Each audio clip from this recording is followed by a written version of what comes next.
Okay, first of all, I'd like to say thank you to all the men and women out there that have served this great country. It's Veterans Day, obviously, and shouldn't just take a holiday to be able to thank them. Also, the active troops that are out and about for everything that they do. Moving forward to this is our second bye week. Which is, pretty much the same thing. We're gonna pretty much do the same thing that we did 7 weeks ago. It seems like a long time ago since we had the bye week, but it's pretty much the same thing. Next week will be a shorter week because of the Thursday night game, but this week will be pretty much the same as it was the previous bye week. We will practice today and tomorrow. A lot of developmental. An opportunity for a lot of the younger guys to be able to get a lot of work. We've had great developmental practices every Thursday for the last 10 weeks. This will give those guys an opportunity to really be coached in drills, and that's going to be huge heading into the bowl prep the first 3 weeks of December. We'll get a lot of this work done as well. But the older guys, there's probably about 15, 16, 17, not older guys, but guys that have played a lot of snaps. Those guys will have an opportunity to be able to rest up. We've got 5 offensive linemen that have played about 900 snaps. We've got a linebacker and 3 safeties, and Quit and KJ and Carl and Draymond that have all played about 800 snaps. So the snaps are starting to pile up. It is for everybody else across the country too, but those guys, Kevin and Mario have played a lot of snaps.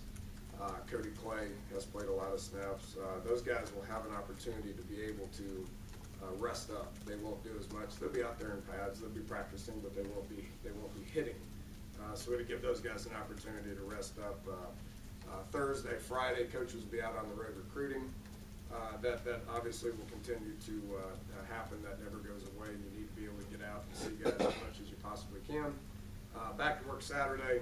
We'll have a team-led, team-run Saturday, and then Sunday we'll start the work week, much like it does for a normal game week. We'll practice Sunday, Monday, Tuesday, Wednesday for the game on Thursday. So we'll do a little bit of Kansas State stuff. Coach has been meeting. Coach has been flying through film, getting prepared. We'll continue to do that today and tomorrow. We'll start introducing a little bit of Kansas State stuff, but the majority of the Kansas State stuff will be we'll start on Sunday, and we'll have a normal week of work starting then. So other than that, just trying to move forward. Obviously wasn't happy with the way we played on last Saturday. You can't point to one side. Offense, defense, special teams were all bad in the first half. Challenged our guys at halftime, and I would say that I was happy, not with the performance, but happy with the fact that they came out in the second half and competed. It's pretty evident on film. We blocked better, we tackled better, and you're not going to win in college football by only playing two quarters. So it was a good lesson for us, and hopefully we can move forward. So with that, we'll take some questions.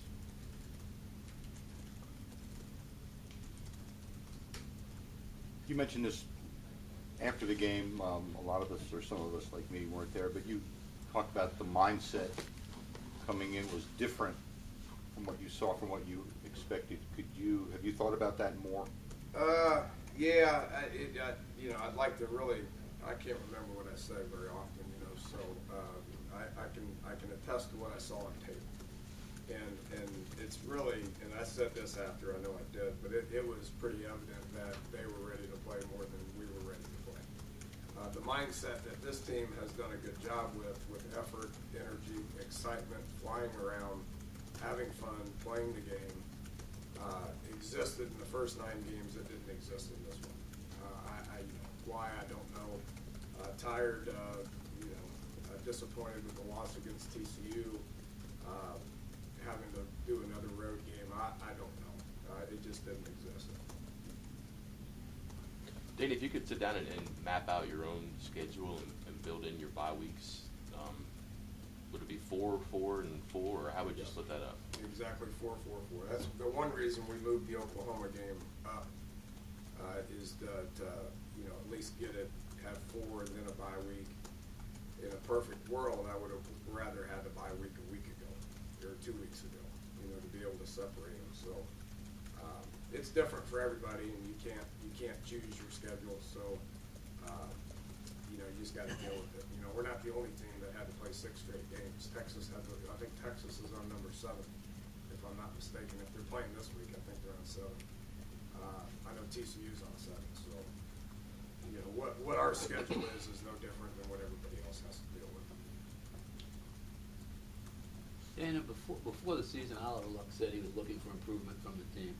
I don't think anybody can dispute that the team has been improved, considerably.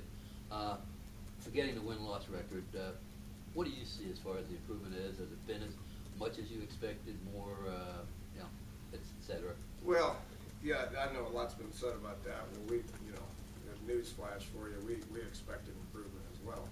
Myself and the coaching staff expected improvement as well. It's our job is to try to improve on what we currently have in place, and we're going to try today to go out there and improve our younger kids to be able to continue to develop, to be able to help us. I think we're about where I thought we would, to be honest with you. I thought we would show improvement on all 3 sides of the ball. What we dealt with offensively last year, I don't anticipate ever having to deal with that with so many new guys that are put in position to be able to have to play as first-year players. Defensively, I knew we were going to get better because we got, how many starters were going into their junior year that have played for 2 straight years.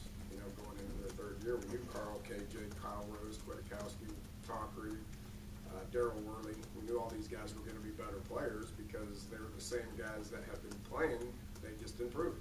So I see improvement. I think we're going to continue to improve, and I think a year from now you're going to be looking at a team that's even better than what we got right now. Dana, offensive struggles a little bit the last couple games. Is it something you do that guys aren't doing as well? Defense is changing on what they're doing to you. What do you attribute it to? It's just a collection of things. TCU's pretty good on defense. Texas is pretty good on defense. I mean, they got a lot of older guys that are experienced, that have played a lot of ball. We knew that going in. We're going to face another pretty good defense a week from now in Kansas State. So that's the opponent has something to do with it. Everything we do starts with the run game. I thought we did a great job of that against TCU. I thought it was pretty average against Texas. So when we have favorable numbers to be able to run the ball, we need to be able to run the ball. I thought we did a good job of that against TCU. I don't think we did a good job of that against Texas. I ended up having some yards because Dreamus got loose on a couple of things there later in the game, but yards per play prior to that was not a winning performance. O-line is kind of wearing down a little bit. Those guys need to regroup. Probably they had their worst game. They graded out in the 80s. They normally grade out in the 90s. I don't want to pinpoint them as the problem. Those guys are doing a great job. They're playing a ton of snaps, and they've had a great year to this point. They just got a little bit more down. Has Dreamus played himself with those second half performances into somebody who gets a look earlier in the game? Probably so. Yeah, probably so. He had his best game last week against TCU. I can't tell you he had his best game. It wasn't. He got one run on him, but he didn't play his best game. Last week he played his best game. So Wendell's wearing down. It's pretty visible. Michelle can't get healthy right now. That ankle's been a nuisance for him for about a month. With that said, Dreamus played his best game, so he'll probably get more snaps. Vertical passing game for you guys. It seems like the last few weeks haven't been able to connect on many deep balls. Is that something that defenses have been doing, or is that the combination of things like you were just talking about? Yeah, zone coverage. If people play zone coverage, to be able to take away the deep ball. They put a lot of guys in coverage. That's why it was disappointing not to be able to run the ball better than we did, because we had favorable numbers. We knew we were going to have that against TCU. Same thing. Kansas State's going to be the same way. They're going to give us favorable numbers in the box, and they're going to play off coverage. So when people play off coverage, we got to get into more route combinations that Clint needs to be settled in. He needs to go through his reads and throw to the open guy. And I thought Clint did a much better job of that last week.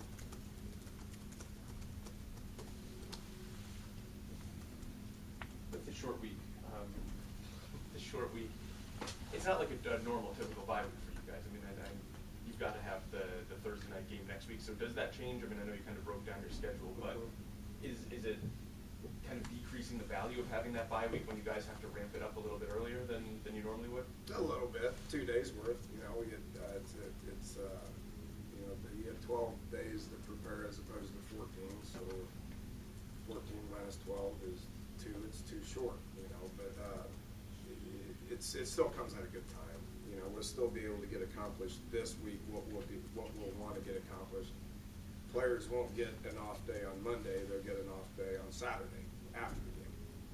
So it changes the schedule just a little bit. But if you're gonna play a Thursday night game, I know there's been a lot of Thursday night games here with the old Big East, and a lot of those games were on short weeks, as in 5 days. That's tough. I've only had to deal with, I think, one game in my career that is a 6-game period.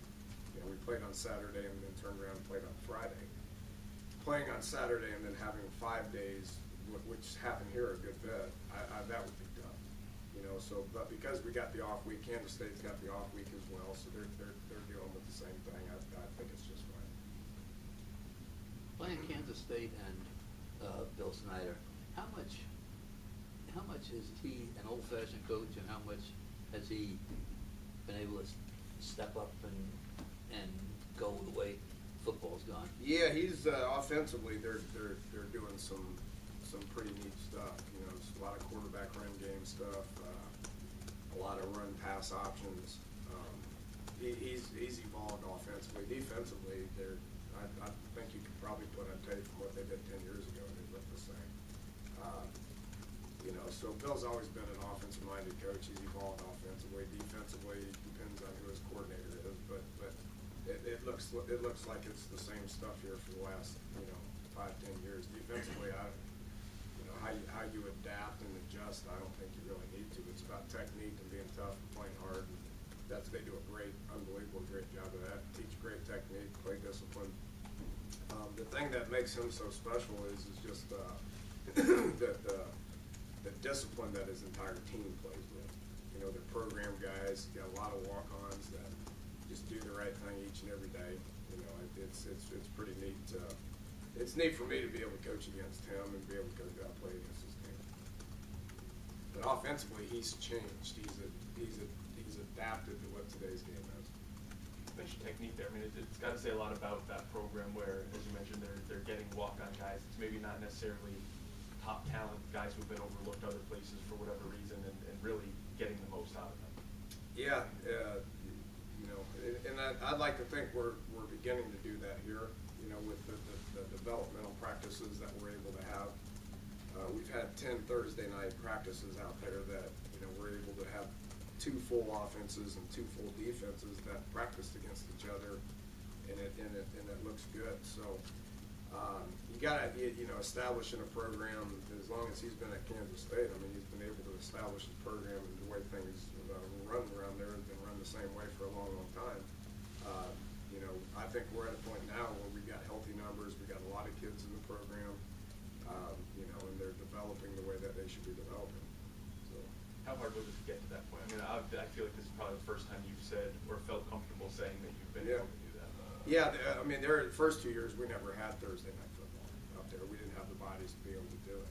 You know, so last year we started being able to do it more and more, and then this year it's been great because we have a lot of kids that can get out there and that they can play. So that'll make this December very important. We'll be able to practice these guys a lot and continue to develop them. And then obviously during the spring, it'll get us a head start of what we can do in the spring. Dana, with your running backs, you have guys who push each other, and they know that they could go from 1 to 4 or 4 to 1 in a week. Is the same true on your offensive line, and has that maybe been an effect of maybe not having a guy who just has a bad series and comes out, or not having guys to push him so much in practice? Yeah, the backups aren't ready to go yet. You know, I wished we had another tackle, another guard, another center to where, we felt comfortable putting those guys in. You know, last year we did have that. You know, we had Pankey that was young, redshirt freshman that was starting to get his feet wet, that we felt good about putting in the game a little bit. We had Tyler Olowski, same deal. You know, he wasn't quite ready to be a full-time starter because they're a redshirt freshman. If you have anything good to say about a redshirt freshman offensive lineman, Right. you got a chance to be a great player. It's just a hard position to play when you're young, and we got a lot of young guys right now that just aren't quite ready yet. I'm anxious today to get out to practice with 2 full offensive lines that are all young kids that we can coach. You know, those guys need to develop. And the more we can get done with them now and in December, the better off we're going to be for spring practice. Because obviously we're going to need a couple of those guys to step up and be players at guard next year for us. Did Big 12 call you and tell you that Dylan wouldn't be suspended? Yeah, flagrant. It was a flagrant personal foul. I can't see anything on video. I've looked everywhere. Obviously, I've talked to KJ, and I think it was a classic case of guys getting irritated with each other and pushing and shoving, and he got caught. He needs to keep his composure better than he did. With that said, it wasn't, anything blatant that we could see, and so they cleared him to be able to do it. Danny, you talked about the developmental guys. Talk about some of the individuals that aren't playing, but you're going to see in practice. Well, that'd take a long time. Pick a few. That'd take a long time. Just all those young guys. I mean, Yodney. You're gonna forget about some of these guys. You hear about them in recruiting, and then you just bury them in the depth chart for a couple of years. But Dante Thomas Williams, Lamar Parker. Actually Ricky Rogers. Anxious to see those guys get out there and perform. Devon Thunderbird has had some good days. And it doesn't just stop with the redshirted guys. It's also guys like Al Rashid and Tony Matteo. Guys that have played a little bit. Shelton Gibson at receiver, Vernon Davis at receiver. Skyler Howard at quarterback, guys that are dressed out that may play some special team stuff. Well, those guys need to get better at their positions. Al Benton needs to become a better linebacker. Sean Walters needs to become a better linebacker. So it's not only the redshirted guys that nobody pays any attention to right now, but it's also the backups. They're going to get a ton of reps out there in the next few days. Is Crestback working with the team now? He's on a throwing progression right now, 3 days a week. Not with us, but with Dave. He does a lot of the footwork stuff with us. But Dave's got him on a throwing progression, and hopefully he's cleared by December. He won't be out there today. That sounds like it was a little, maybe I don't want to say serious, but yeah. And it's weird because you look at him and he's got these big, thick shoulders, and you're like, how is strength an issue with him? It's not when you're throwing the ball; it's little tiny muscles inside your shoulder that needed to be developed. So he's on track. He's progressing. We'll continue to be on a throwing progression in the next 3 weeks, and then hopefully in December we'll be able to practice. Hopefully.